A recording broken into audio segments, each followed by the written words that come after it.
Bismillahirrahmanirrahim. Assalamu alaikum, my dear students. I hope you all are doing very well. I welcome you all once again in the Science Online class. In the previous lecture, we have learned about what sound is. And today we'll proceed towards our next topic, that is vibration travels to your ear and make you hear, on page number 102. So let's begin. It does not matter what makes sound. All sounds are made the same way, through vibrations. जैसा कि हमने पीछे पढ़ लिया कि sounds कैसे produce होती हैं. साउंड वाइब्रेशंस से प्रोड्यूस होती हैं. जब आप कुछ बोलते हैं तो वाइब्रेशंस प्रोड्यूस होती हैं. वो साउंड वेव्स के थ्रू हमारे कानों में पड़ती हैं तो क्या होता है, हमें आवाज़ आती है. Vibration is a shaking motion, बता चुकी हूँ पिछले लेक्चर में. When something vibrates, it moves back and forth really fast, in fact, so fast that our eyes often cannot discern it. But other parts of our body, like ears, can sense these vibrations. अब ये vibration का process जो है ये इतना तेज़ होता है, जब कोई चीज़ वाइब्रेट होती है तो it moves back and fourth, आगे पीछे. बैक एंड फोर्थ का मतलब है आगे पीछे इतनी जल्दी से मूव होती है कि हमें बिल्कुल पता नहीं चलता. मतलब आंखों से तो हम इसको देख नहीं सकते, लेकिन हमारे कान जो हैं इसको सेंस कर सकते हैं. इस तरह हम लोग वाइब्रेशंस को सेंस कर लेते हैं एंड हमें आवाज़ आ जाती है. यहाँ पे एक छोटा सा एक्सपेरिमेंट दिया हुआ है. Let's make an instrument that will help us to see the vibrations we make. अब हम एक इंस्ट्रूमेंट बनाएंगे जिससे हमें वाइब्रेशंस का पता चलेगा. Take an empty can and rubber band that's just big enough to stretch around the can from its top to bottom. आप एक खाली कैन लें और एक रबर बैंड लें. उसको आप कैन के टॉप टू बॉटम उसको इस वाले इस पोजीशन में उसको बांध लें. Stretch the rubber band over the top of the can. और रबर बैंड को जो है कैन का जो टॉप होता है वहाँ से उसको स्ट्रेच कर लें, खींच लें. Now we have an instrument. अब हमारे पास एक इंस्ट्रूमेंट बन गया है. कैन आपने ले लिया, ठीक है, उसके ऊपर से नीचे तक आपने रबर बैंड को बांध लिया. One that's kind of like a guitar. एक गिटार की तरह, जिस तरह गिटार की स्ट्रिंग्स होती हैं, सब ने गिटार देखा होगा, उसकी स्ट्रिंग्स होती हैं. इस तरह से कैन पे अब रबर बैंड की स्ट्रिंग्स बन गई हैं. Now plug the rubber band gently. Band को आप जेंटली मतलब आराम से उसको प्लग करें. It will produce sound. एक आवाज़ आएगी. If you look very closely, अगर आप रबर बैंड को बहुत करीब से देखें तो वो हिल रहा होगा, आहिस्ता आहिस्ता से वो हिल रहा होगा. ये हिलना क्या है? वाइब्रेशन है. जब हम रबर बैंड को इस तरह पुल करते हैं और वापस से फेंकते हैं, उसको वापस छोड़ते हैं, तो क्या होता है? वाइब्रेशन प्रोड्यूस होती है. The vibration of the rubber band puts pressure on the air molecules nearest to it. अब जो वाइब्रेशन, रबर बैंड जो वाइब्रेट कर रहा है वो क्या कर रहा है? अपने जो इर्द गिर्द मॉलिक्यूल्स हैं उस पर प्रेशर एक्सर्ट कर रहा है. This pressure causes the air molecules to vibrate similarly.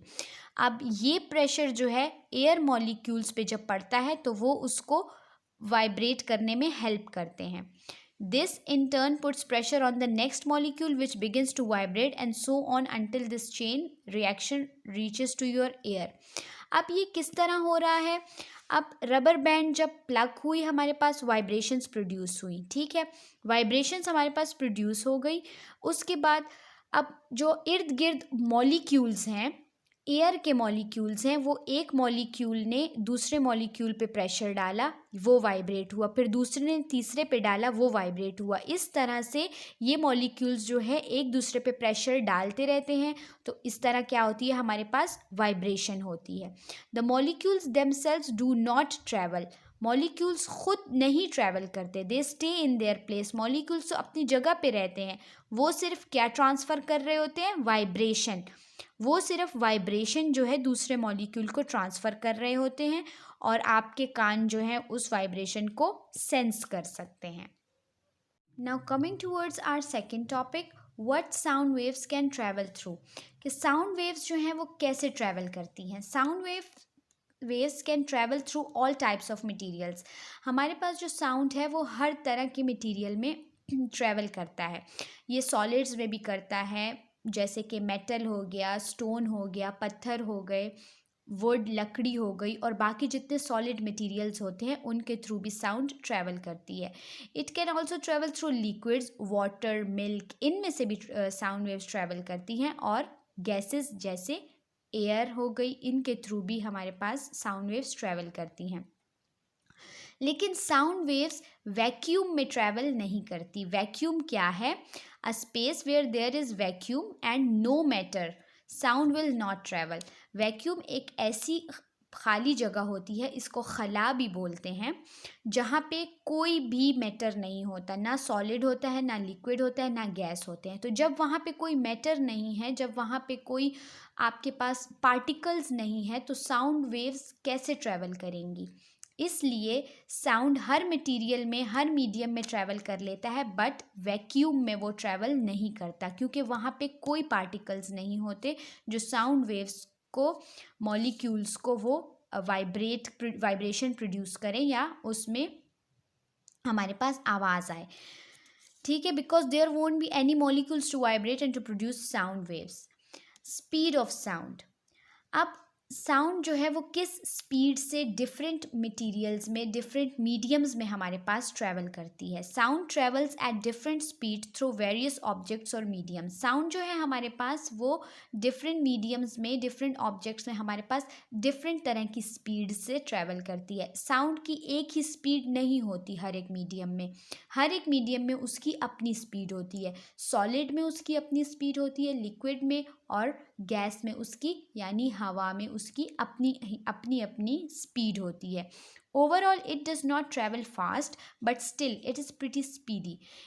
Overall अगर देखा जाए तो साउंड इतनी तेज़ी से ट्रैवल नहीं करता जितनी तेज़ी से लाइट ट्रैवल करती है, लेकिन फिर भी वो इतनी स्पीडी होती है कि हम उसको मतलब नॉर्मली हम उसको सेंस तो कर सकते हैं, लेकिन उसको हम लोग मेजर इस तरह अपने अचानक से आइज़ से नहीं कर सकते. ठीक है, यहाँ पे डिफरेंट जो है मीडियम्स के आपके पास डिफरेंट स्पीड्स दी हुई हैं कि साउंड किस में कितना ट्रैवल करता है. Waves to move fast in a medium in which particles are far from each other, like in air, while in a medium like solid where particles are very close to each other, sound waves move faster. That's why sound travels slowly in gas, it travels faster in liquid, and it travels through solid. अब इस paragraph को मैं आपको एक diagram के through इसको समझा देती हूँ. देखें, साउंड वेव्स कैसे ट्रैवल करती है. ये हमारे पास डिफरेंट मीडियम्स हैं. हमारे पास ये सॉलिड है, ये लिक्विड है एंड ये गैस है. अब सॉलिड में आप देख सकते हैं, सॉलिड चीज़ में पार्टिकल्स जो हैं वो बिल्कुल पैक्ड होते हैं, एक दूसरे के साथ बिल्कुल पैक्ड हुए होते हैं.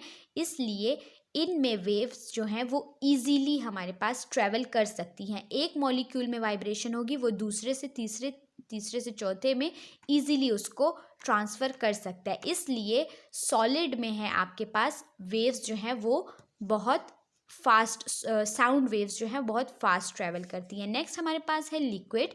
लिक्विड में फिर हमारे पास मॉलिक्यूल्स जो हैं थोड़े से फासले पे होते हैं, तो उसमें क्या करते हैं, सॉलिड की निस्बत वो लिक्विड में कम स्पीड में फिर हमारे पास साउंड वेव्स जो हैं वो ट्रैवल होती हैं. नेक्स्ट हमारे पास गैस यानी एयर या कोई भी गैस हो सकती है.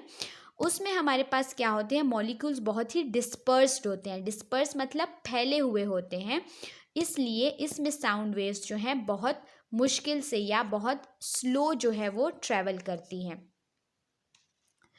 Within a medium too, the speed of sound depends upon the density of the medium. अब इस पैराग्राफ में हमारे पास ये बात की हुई है कि अब सिर्फ हम मीडियम को नहीं देखेंगे कि ये सॉलिड है तो इसमें तेज़ जो है साउंड ट्रैवल करेगी, ये लिक्विड है तो इसमें लो करेगी. हमारे पास ये है कि हर एक मीडियम का हमारे पास डेंसिटी होती है. डेंसिटी क्या होती है, उसका मैस पर वॉल्यूम होता है कि पर वॉल्यूम उसकी जो उसने जगह कितनी आपके पास उसने ऑक्यूपाई की हुई है. ठीक है, अब 10,000 metre above the sea level air has much less density. अब 10,000 मीटर के सी लेवल के ऊपर जो है हमारे पास हवा की जो है डेंसिटी बहुत कम होती है।